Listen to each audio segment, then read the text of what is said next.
This time bringing you my next 8 reviews, or roughly 8 reviews as we'll get into here in just a moment, which is a video I like to make every couple of months just to sort of explain what I've got going on, what I'm working on, what is upcoming that is of interest to me, etc., etc. But this particular video is coming after all of the announcement shows and everything just recently during the Summer Games Fest, which includes things like the opening show, the future game show, the Xbox showcase, all of that stuff. Now, the nice thing about this is it gave us a lot of release dates, which of course helps me plan at the very least. But for starters, June specifically doesn't have too much in the way of new releases from now until the very end of the month, which is when System Shock 2, the remake of that, drops. But until then, it's a pretty wide open couple of weeks. And while I usually use gaps like that to, fill in with older releases, in this particular case, I'm going to use it to knock out some DLCs, you see. As A, they're piling up and I need to get to them, but also because there are some big ones coming up like Lex Imperialis for Rogue Trader here pretty soon. Lies of P's Overture DLC dropped just a couple days ago, which they sent me a key for that I need to play through. And at some point, I'd really like to actually finish my Kingdom Come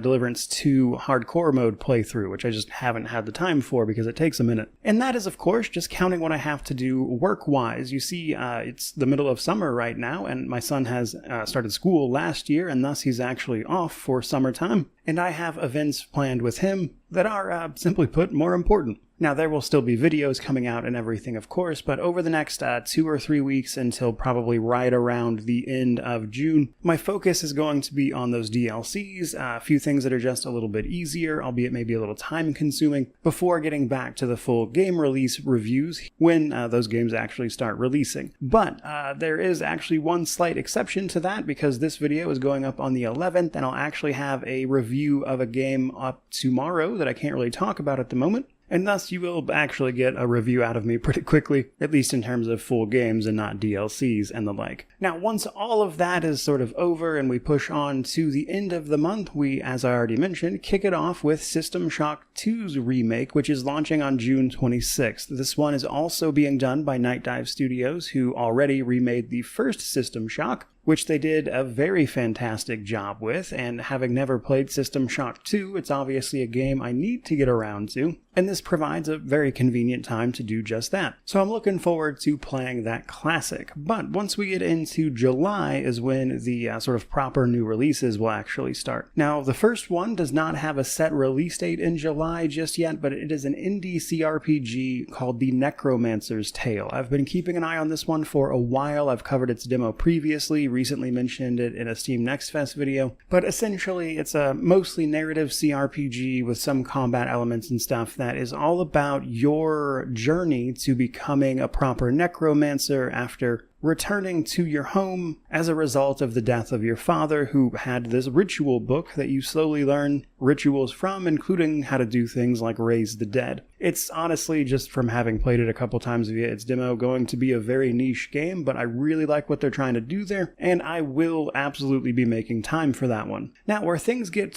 slightly tricky is that on July 15th, we have 2 games releasing the same day. One of them is a new release, Eric's Home: The Stolen Dream, which is a mostly narrative game with stealth elements where we guide a young woman named Hannah in the search for her brother Herman, which sets off a whole chain of events that lead to some sort of downfall of Eric's home, the town you find yourself in. But that game seemed pretty cool and I wanted to give it a whirl. But also releasing on the same day, we're getting the Enhanced Edition for Neverwinter Nights 2. I have covered the original Neverwinter Nights 2, as it is one of the few games that actually uses D&D 3.5 edition, which is, outside of Pathfinder 1e, my favorite edition of Dungeons & Dragons. So I absolutely plan on diving back into that, obviously just because it is a CRPG in and of itself, but I also kind of want to see the improvements they've made here. But honestly, just having Neverwinter Nights 2 back on Steam, because the original, if you didn't know, was not on Steam, or is no longer, it was at one point, but was taken down and you could only get it through GOG for a while there. But as of the 15th, you'll get this theoretically improved version. And you better believe I'm going to check that out, of course. But mostly I'm kind of excited for people to get the chance to play through Mask of the Betrayer for themselves. A little later in July, we have the release of upcoming Souls-like Wu-Chang Fallen Feathers, a sort of dark and gritty action Souls-like title set during the late Ming Dynasty. This game looks fun to me, but I think realistically it might have a bit of a challenge setting itself apart in a market that's kind of just flooded with these types of games right now. Either way though, up my alley, so of course I'm going to play it. And that actually brings us into August. So on August 8th, at the beginning of the month, we see the release of Mafia: The Old Country, which is a sort of prequel, basically, as it's set in the early 1900s of Sicily, and discusses the origins of the Mafia there. Which, of course, means it predates the other Mafia titles, and in that way, seems like a pretty good place to jump into the Mafia series, which I haven't really played much of outside of a little bit of the third one. Excited to jump in and take a look at that one, though. From what I understand, it's a relatively small linear adventure with a big focus on its narrative and sort of dramatic storytelling. So I don't imagine that will be a particularly gigantic game to get through, which I mentioned specifically because the rest of August is very, very quiet. That's probably where I'm going to fit in some old titles, which I will discuss in just a moment. But the last sort of upcoming new release that I wanted to mention in this video, because just for a bit of frame of reference, I'm putting the sort of stopping point for this raft of reviews right around the start of September. I imagine I'll have to make another video around that time, if not a little before, to clarify, what that future looks like once we get through like Gamescom and whatnot, and see if we get any more release dates for the games that are releasing in 2025 that don't actually have a release date yet. So this video is kind of going up until the start of September, which is going to bring us the release of Hell Is Us, an upcoming action title set in a really interesting world that I've already did a video on, as they released a demo not all that long ago. And then on that very same day, September 4th, we're also getting a DLC for Indiana Jones and the Great Circle, which I want to check out, as I really, really enjoyed that Indiana Jones game. That is significantly better than you'd probably think if you haven't played it. But for just one more entry to throw in there, the only sort of prior release game I want to mention right now, though with August being pretty wide open, there's a very good chance I'll fit some more in here.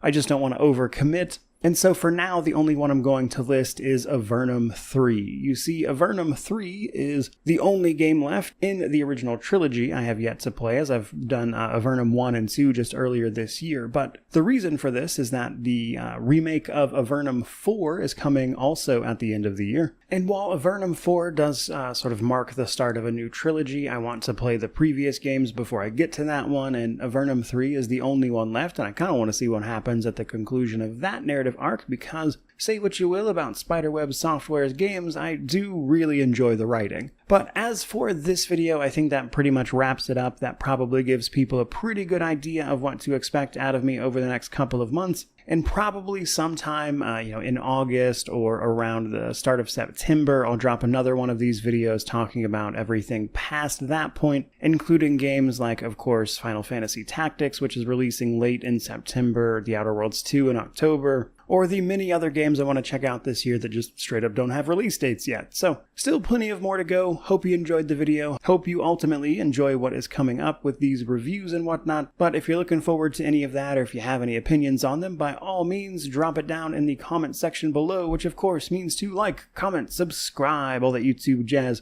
But regardless of any of that, truly, just thank you so much for watching. I really do appreciate it. May you wander in wisdom and have an amazing day.